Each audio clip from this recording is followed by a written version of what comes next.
İngilis dilində point sözü də çox mənalı sözlərdən biridir. Hər dəfə bu sözü fərqli mənalarda görə bilərsiniz və bu sizi çaşdıra bilər. Ona görə də gəlin birlikdə öyrənək.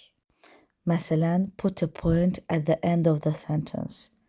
Yəni cümlənin sonunda nöqtə qoy. Point sözü nöqtə mənasında. Bəzənsə bu sözü biz cümlədə fikir, argument mənasında eşidə bilərik. Məsələn, you made a good point at the meeting.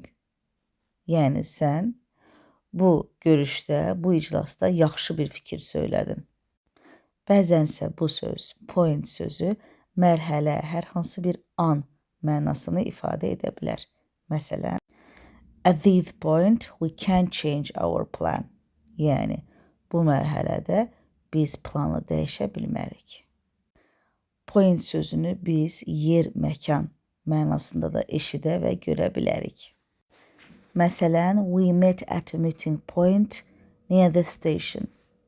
Yəni biz stansiyanın yaxınlığındakı görüş nöqtəsində, görüş məkanında a meeting point görüşdük.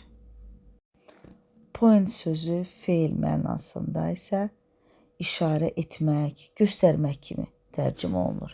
Məsələn, she pointed at the map. Yəni o xəritəni göstərdi.